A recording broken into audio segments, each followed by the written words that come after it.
우리 주보에 있는 대로 오른손 높이 들고 믿음의 고백 함께 선포하겠습니다. 나는 천지를 지으신 여호와께 복을 받는 자입니다. 아멘. 천지를 지으신 여호와께 복을 받는 우리의 성도님들과 우리 교회 여러분의 가정 되기를 주님의 이름으로 축원합니다. 우리 옆에 있는 성도님들과 우리 인사 한번 하겠습니다. 좌우 되돌아보면서 주님의 이름으로 사랑합니다. 이렇게 인사 한번 할까요? 네, 주님의 이름으로 사랑합니다. 오늘 예배 잘 오셨습니다. 사람들은요, 다른 사람의 눈을 정말로 많이 의식하고 살아갑니다. 내가 이 옷을 입으면 다른 사람이 어떻게 생각할까? 내가 이 말을 하면 다른 사람이 나를 어떻게 생각할까? 내가 이 행동을 하면 다른 사람은 나를 어떻게 생각할까라고 다른 사람의 이목을 생각합니다. 성경적으로 조금 생각해 보면 이것은 선악을 알게 하는 나무의 열매를 따먹은 인간의 죄악의 영향입니다. 왜냐하면 선악을 알게 하는 나무의 실과를 따먹고 자기의 몸이 부끄러워서 나뭇잎으로 자기의 몸을 가렸습니다. 이것은 인간의 본성이고 어떻게 보면 죄의 결과입니다. 타인을 신경 쓰는 우리의 모습, 또는 우리는 타인의 말과 행동에 때로는 집착하게 됩니다. 거기에는 우리들의 인정 욕구가 드러나게 되어 있습니다. 이것을 조금 발전시키면 자아 실현의 욕구로 발전될 수 있겠지만, 우리는 칭찬을 듣거나 격려를 들으면 기분이 굉장히 좋고, 어쩔 때는 그 칭찬과 격려로 세상을 살아갈 힘도 얻게 됩니다. 근데 그것을 기대하다가 듣지 못할 때는 많은 섭섭함을 느끼곤 합니다. 신혼부부가 첫 부부싸움을 하고 서로 삐져 있었습니다. 삐진 이유를 몰라서 아내에게 물어봤습니다. 누가 더 삐졌습니까? 라고 물어봤더니 아내가 많이 삐졌어요. 그래서 아내에게 왜 이렇게 삐졌습니까? 라고 물어보니까 아내가 이렇게 말합니다. 남편에게 정성스럽게 밥을 차려줬는데 맛있게 먹지도 않고 맛있다, 수고했다, 고맙다는 인사도 안 해서 삐졌습니다. 그래서 남편에게 얘기했죠. 남편, 그냥 맛있다고 말 좀 해주지 왜 맛없다고, 아니 맛있다고 말을 아니 했습니까? 라고 했더니 남편이 이렇게 얘기합니다. 목사님, 10계명 제 9계명 아십니까? 거짓 증거하지 말라고 했는데, 맛이 없는데 어떻게 맛있다고 거짓말을 합니까? 그래서 제가 해결책을 줬습니다. 미원을 조금씩 넣어라. 부부싸움을 마치고 나서 몇 주 지난 다음에 잘 지내는 듯 했는데 신혼부부가 또 싸웠습니다. 이번에는 남편이 삐졌습니다. 이유를 들어보니 회사에서 부장님에게 된통 혼났습니다. 그리고 기운이 없어서 위로받고 싶었습니다. 그리고 집에 와서 아내에게 위로와 격려받고 싶어서 회사에 있었던 일을 쭉 얘기했습니다. 이렇게 해서 저렇게 해서 나는 이렇게 했는데 부장님한테 엄청 깨졌다. 근데 아내가 가만히 듣고 하는 말을 들어보니 아내는 이렇게 말합니다. 내가 그 말 들어보니 오빠가 잘못했네. 안 잘린 게 다행이야. 오빠 정말 제대로 일 좀 해. 아내에게 남편에게 힘들었다는 이야기를, 좀 고생했다는 얘기를 듣고 싶었다고 하니까 그렇게 얘기 좀 해주지라고 얘기했더니 아내도 얘기합니다. 목사님, 10계명의 9계명을 아십니까? 거짓 증거하지 말라. 남편이 잘못했는데 어떻게 잘못 없다고 합니까? 라고 얘기를 합니다. 이래서 부창부수라는 말이 나온 것 같습니다. 여기에서요, 이 핵심은 뭐냐면요, 인정해 달라는 거예요. 인정해 달라. 그리고 나를 어떻게 해달라? 칭찬해 달라. 그리고 나를 격려해 달라. 나를 세워 달라. 나를 높여 달라. 나를 칭송해 달라라는 것입니다.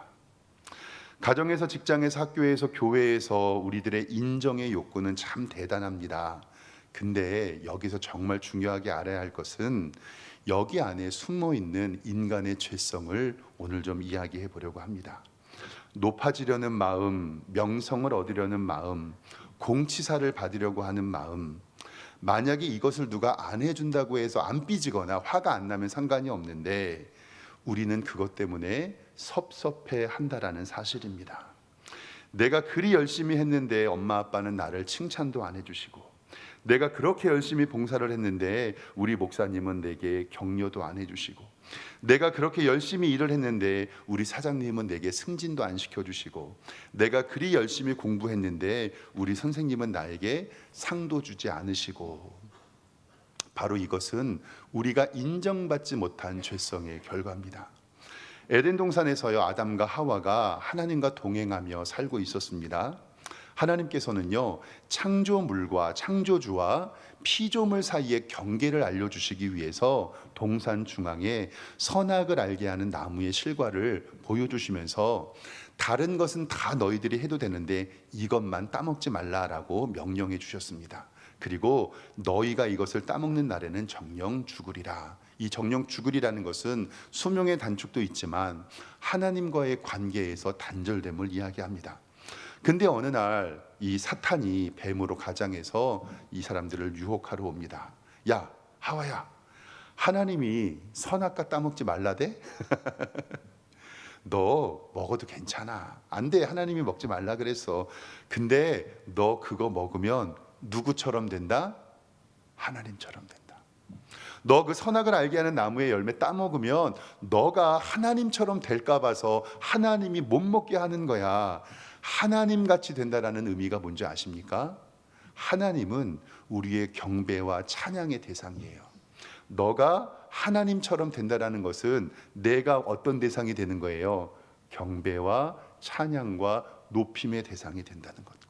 그리고 선악을 구별짓는 권위를 갖는 것이 바로 하나님의 역할입니다.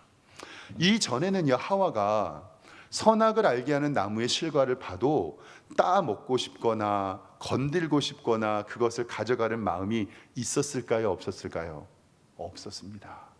근데 너 요거 따 먹으면 누구처럼 된다? 하나님처럼 된다라는 말에 그것을 볼 때마다 시험에 듭니다. 그래서 성경 창세기 3장 6절 말씀에는 이 하와의 상태를 이렇게 이야기합니다. 여자가 그 나무를 본즉 어떻게 해요? 먹음직도 하고 보암직도 하고 지혜롭게 할 만큼 탐스럽게도 한 나무인지라. 여자가 그 열매를 따먹고 자기와 함께 있는 남편에게도 주매 그도 먹으니라. 하나님과 같이 되고 싶고 하나님과 같은 경배의 대상이 되고 싶어서 인정받고 싶어서 그것을 따먹습니다. 인간이 바벨탑을 쌓은 이유도 마찬가지입니다. 창세기 11장 4절 말씀에 보면요, 바벨탑을 쌓으면서 뭐라고 얘기했냐면 또 말하되 자 성읍과 탑을 건설하여 그 탑 꼭대기를 하늘에 닿게 하여 누구의 이름을 내요? 우리의 이름을 내고 온 지면에 흩어짐을 면하자. 즉 우리가 누구처럼 될 수 있다, 하나님처럼 될 수 있다라고 시작하는 것이 인정의 욕구입니다. 우리 인간의 범죄는요, 하나님과 같이 되고 싶고 자신들의 이름을 드러내고 싶고 내 마음대로 하고 싶고 다른 사람이 나를 높여주기를 원하는 갈망에서 시작됩니다.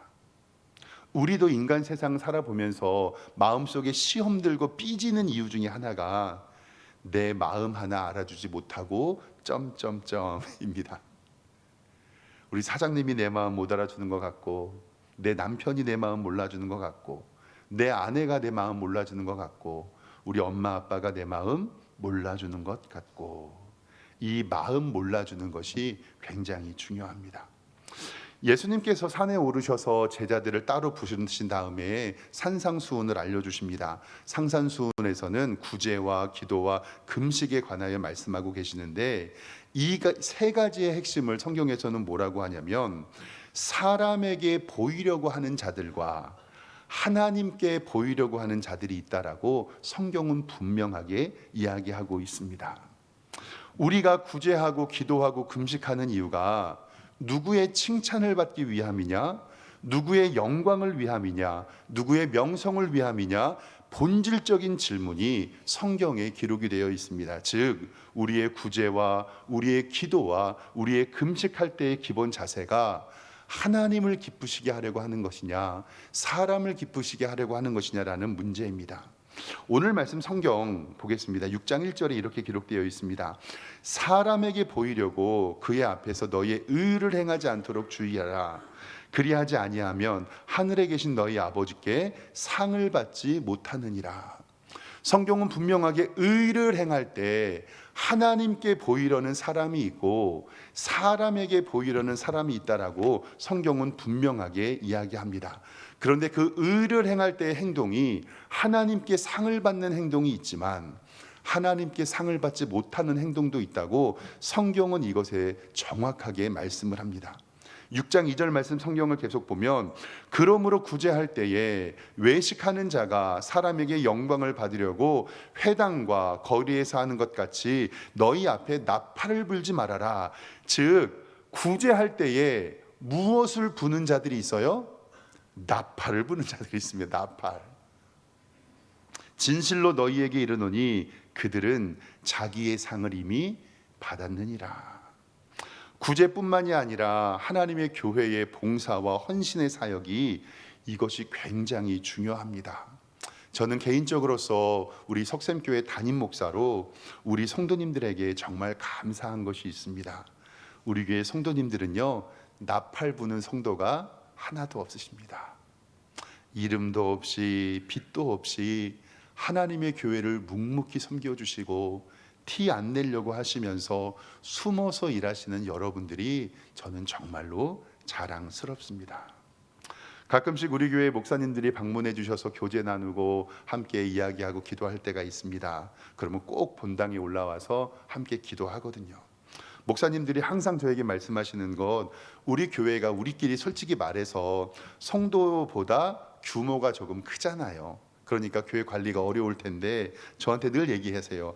어쩜 교회가 이렇게 깨끗하냐고. 의자에 앉아보면 어쩜 이렇게 먼지 하나 없고, 또 목사님들은 신기한 게요, 남의 교회 가보잖아요. 그럼 이 강대상에 꼭 서봐요. 저도 그래요. 다른 교회 가면 그 교회 강대상에 꼭 서봐요. 그리고 우리 교회 강대상이 높으니까 부러워하는 것도 있습니다. 단정하게 교회가 정리되는 모습을 보면서 어쩜 이렇게 교회가 깨끗하냐, 제가 얘기하죠. 청소하니까. 청소하니까. 그런데 정말로 귀하게 섬겨주시는 여러분께 감사합니다. 새벽 예배 차량 운행, 방송실, 찬양 인도, 주보 봉사, 반주 봉사, 식당 봉사, 정말로 어느 것 하나 정말 애써서 수고해 주시는 우리 성도님들께 감사하고요. 지난주에는 한 권사님이 제게 물어봅니다. 목사님, 혹시 교회에다 쌀 갖다 놓으셨어요? 몰라요. 목사님, 우리 교회 우렁각시가 있나 봐요. 교회에 쌀이 새롭게 생겼어요. 국그릇도 생겼고요, 청소 도구도 생겼습니다. 누군지 저는 아는데 말 안 하려고요. 이렇게 이름 없이 빛도 없이 하나님의 교회를 든든히 섬겨주시는 우리 성도님들이 너무나도 자랑스럽습니다. 이거 진짜 어려운 거거든요. 제가 전에 한번 말씀드렸던 기억이 있는데요, 인간의 본성, 인간이 인정받고 싶은 욕구에 대해서 제가 느낀 적이 있어서 다시 한번 말씀드리겠습니다. 제가 지난번에 섬겼던 교회는요, 조금 규모가 있어서 청소하시는, 일하시는 분들이 따로 계셨어요. 근데 제가 제자반을 마치고 화장실에 들어갔는데 화장실에 어떤 사람이 커피를 지저분하게 쏟아놔 가지고요, 화장실 세면대에 커피하고 얼음하고 휘핑크림이 이렇게 막 지저분하게 되어 있어요. 그래서 제가 얼른 팔을 걷어붙이고 휴지와 이렇게 비누로 해서 닦고 있었거든요. 그러고 나서 땀을 뻘뻘 흘리고 닦고 있었는데 그때 때마침 그 교회의 사무국장 장로님이 제가 화장실 세면대를 열심히 닦는 걸 보신 거예요. 그러니까 분위기가 성령 충만해지잖아요. 와, 우리 목사님이 이게 청소하고 있으니, 그러니까 장로님이 저한테 뭐라 그러시면, 아이 목사님, 청소하는 사람들 부르시지 왜 직접 하세요? 그러면서 저를 인정해 주시고 격려해 주시고 칭찬해 주셨어요. 그리고 나서 좀 시간이 지나고 몇 개월 이상이 지났습니다. 그때도 화장실이었는데요, 화장실이 지저분하고 휴지가 널려 있고 그리고 좀 청소가 필요했어요. 그때도 제가 손발을 걷어붙이고 화장실 세면대를 닦고 있었었는데 그때는 아무도 안 오는 거예요. 근데 청소가 다 끝났는데 계속 세면대를 닦고 있는 저의 연약한 모습을 발견했습니다. 그리고 진짜 의식하지 않았는데 저 화장실 문을 열고 누가 들어왔으면 좋겠는 거예요. 그리고 내가 이름도 없이 빛도 없이 뭐 하는 걸, 화장실 청소하는 걸 누가 뭐 했으면 좋겠어요? 봐줬으면 좋겠는 거예요. 교회 장로님들이 봐줬으면 더 좋고, 선배 목사님들이 봐줬으면 더 좋고, 가장 좋은 건 그 교회 담임 목사님이 야, 나 청소하는 거 봐야 되는데 라는 생각이 들어요. 그때 아무리 기다려도 안 오길래 저 혼자 정리하고 씩 웃으면서 넘어갔는데, 그때 제가 메모해놨어요. 인간이 이렇게 인정받고 싶어 하고 다른 사람의 격려와 칭찬을 바라는구나. 목사인 저도 누군가의 칭찬을 바라고 인정받기를 원하고, 그리고 저도 칭찬 듣기를 소망합니다. 왜냐하면 저도 인간의 연약함을 가진 죄성을 있기 때문에 그렇고요. 제가 보니까 나이 들수록 더 하는 것 같아요. 나이 들수록. 그래서 제가 다짐한 게 있어요. 다른 사람의 칭찬과 격려는 풍성하게 하지만 나를 스스로 겸손하게 해서 나에게는 인색하게 하자라는 결심을 매일매일 합니다. 주일 오후, 오늘처럼 주일 오후 예배를 마치 1부 예배, 2부 예배를 마치고 나면 교회 뒷정리를 제가 합니다. 특별하게 뒷정리는 없는데 지하 1층부터 3층까지 혹시 불 켜져 있는지, 그리고 냉방기가 돌아가는지 확인을 하고, 그것이 어려운 일은 아닌데 조금 귀찮은 일입니다. 근데 제가 부임한 2022년도부터 그 일을 제 아이가, 남자 아들이 도와줍니다. 성도님들이 예배를 마치시면 집에 가실 때까지 기다렸다가, 지하 주차장에 차가 빠지면 기다렸다가 거기 지하 주차장을 정리하고 철문을 닫고 지하 주차장에 불을 끕니다.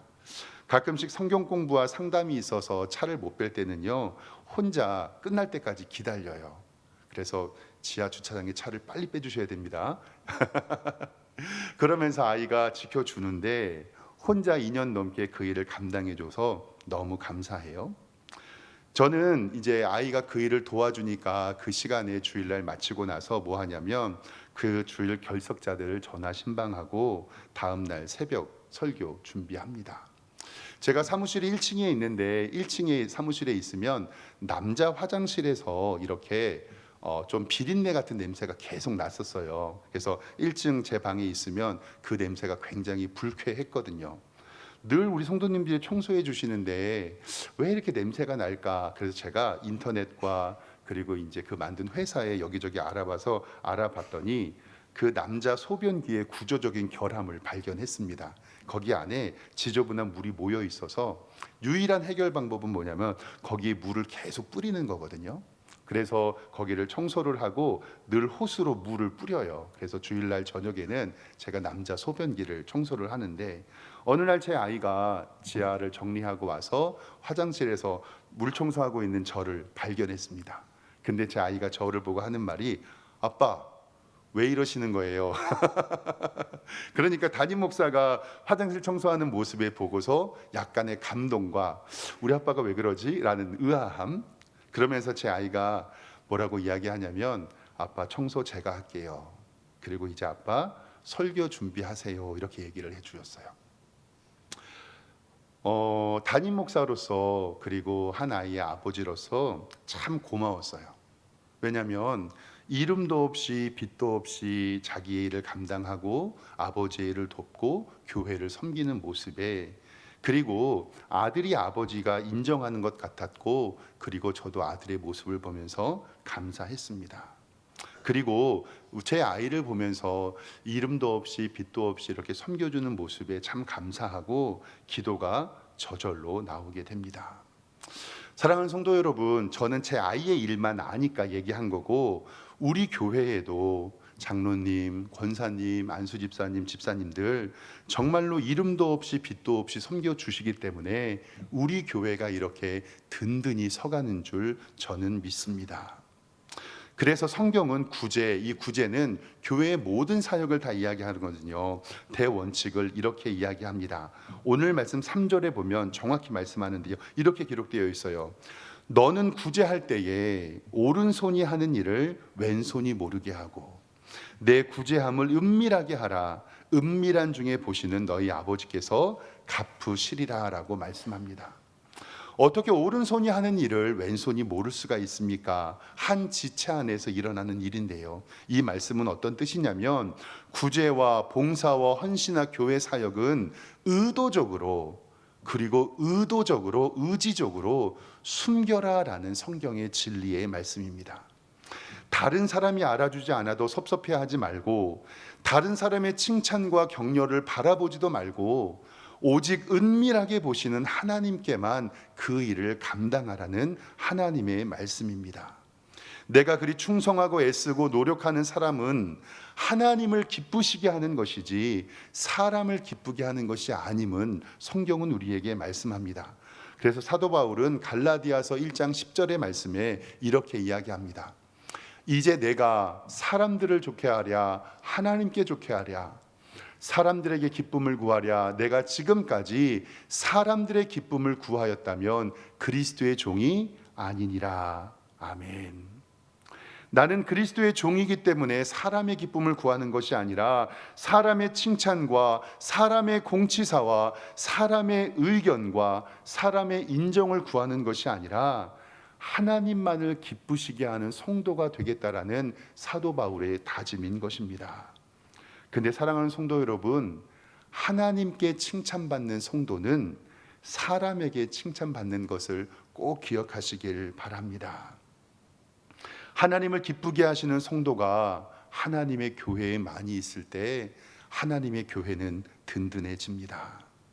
하나님을 바라며 하나님만 믿고 하나님을 섬기는 성도들은 절대로 시험 들지 않습니다. 그런데요, 사람을 보는 순간 우리들은 시험 볼 가능성이 큽니다. 왜냐하면 사람과 세상은 완전하지 않기 때문에 그렇습니다.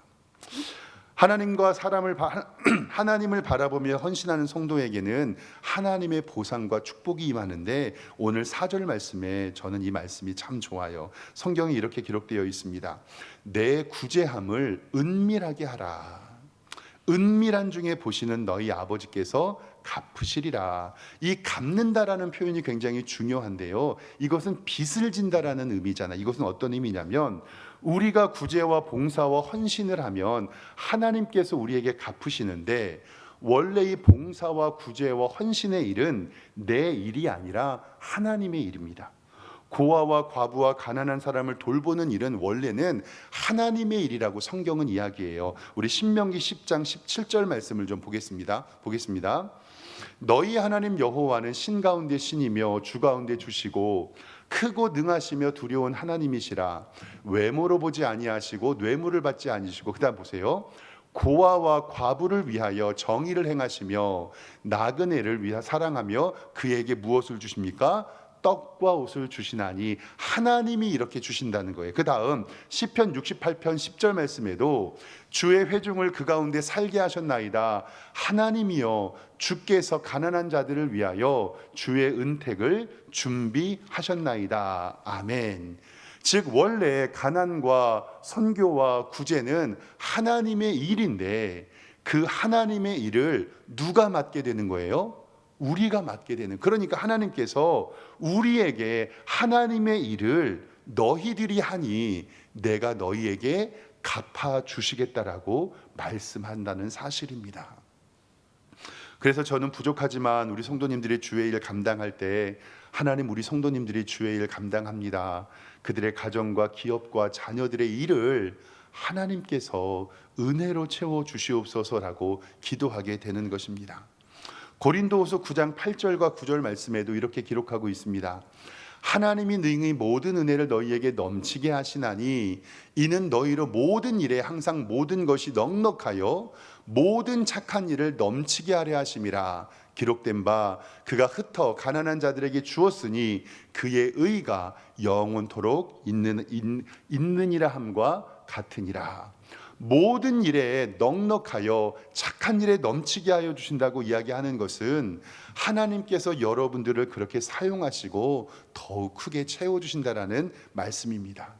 잠언 11장 24절 말씀에도 이렇게 기록합니다. 흩어 구제하여도 더욱 부하게 되는 일이 있는데 과도히 아껴도 가난하게 될 뿐이라. 구제를 좋아하는 자는 풍족하여질 것이요 남을 윤택하는 자는 자기도 윤택하여지리라. 아멘. 하나님의 교회의 이웃사랑의 구제와 선교와 하나님의 일을 감당하는 우리 성도님들에게 하나님께서 풍성히 채워주심을 주님의 이름으로 축원합니다. 그리고 마지막으로 마태복음 25장에는요 예수님께서 최후의 심판하시는 장면이 나옵니다. 그것이 양과 염소의 비유거든요. 예수님께서는 칭찬하시며 양들 쪽으로 오른쪽으로 예비된 하나님의 나라를 준비하시고 왼쪽에는 지옥 갈 백성 염소로 대표되는 일들을 구분하십니다. 양들을 칭찬하시며 뭐라고 얘기하시면, 얘들아 내가 줄일 때 너희가 먹을 것을 주었고 목마를 때 마시게 했고 헐벗을 때 옷을 입혔고 옥에 갇혔을 때 나를 돌보아 주어서 너무나도 감사하다. 여기에 있는 양들아 너무 애썼다, 수고했다. 그러니까 양들이 이렇게 얘기하는 거예요. 아 예수님, 우리는 그렇게 한 적이 없는데요. 언제 우리가 그랬습니까? 그때 예수님께서 마태복음 25장 40절에 이야기하십니다. 임금이 대답하여 이르시되 내가 진실로 너희에게 이르노니 너희가 여기 내 형제 중에서 지극히 작은 자 하나에게 한 것이 곧 내게 한 것이니라. 아멘. 오른쪽 염소 쪽에 있는 사람들에게 너희는 영원한 불못에 들어가리라. 너네들은 내가 줄일 때 먹을 것도 주지 않았고 헐벗을 때 물도 주지 않았고 병들었을 때에 옥에 갇혔을 때 나를 돌보지도 아니하였다. 그러니까 염소 쪽에 있었던 사람들이 주님 우리는 그런 적이 없습니다 라고 반문을 해요. 그때 예수님께서 마태복음 25장 45절 말씀에 이에 임금이 대답하여 이르시되 내가 진실로 너희에게 이르노니 이 지극히 작은 자 하나에게 하지 아니한 것이 곧 내게 하지 아니한 것이라 하니 그들은 영벌에 그들의 의인들은 영생에 들어가리라 하시니라. 아멘. 여기에서 지극히 작은 자라고 이야기하는 것은 세상에 헐벗고 가난하고 어렵게 사는 사람들도 이야기하지만, 사랑하는 성도 여러분, 하나님의 교회 안에도요 힘들고 지치고 외로운 성도들이 있다는 것을 성경은 우리에게 말씀하고 있습니다. 우리 성도님들의 가정이, 특별히 저는 우리 교회가 구제의 사명과 이웃사랑의 실천을 감당하고 레위인과 고아와 과부와 나그네와 객을 돌보는 복된 교회 되기를 주님의 이름으로 축원합니다. 하나님께서 그렇게 이름도 없이 빛도 없이 그들을 섬길 때 그들의 가정에 복을 주시고 우리 교회를 더욱더 든든하게 해줄 줄 믿습니다. 지극히 작은 자에게 은밀하게 나팔 불지 않으며 구제와 봉사와 헌신하는 우리 성도들에게 하나님의 충만한 은혜가 가득하기를 주님의 이름으로 축원합니다. 기도하겠습니다. 하나님 아버지, 은혜와 사랑에 감사를 드립니다. 이름도 없이 빛도 없이 하나님의 교회를 섬기며 이웃을 사랑하며 구제하며 전도하며 헌신하는 주의 백성들에게 하나님께서 오늘 말씀처럼 은밀하 중에 보시고 은밀하게 갚아주실 줄 믿습니다. 우리 교회가 이런 하나님의 충만한 은총이 있어 하나님의 비밀을 선전하고 하나님을 높이는 복된 교회가 될 수 있도록 인도하여 주시옵소서. 예수 그리스도의 이름으로 기도드리옵나이다. 아멘.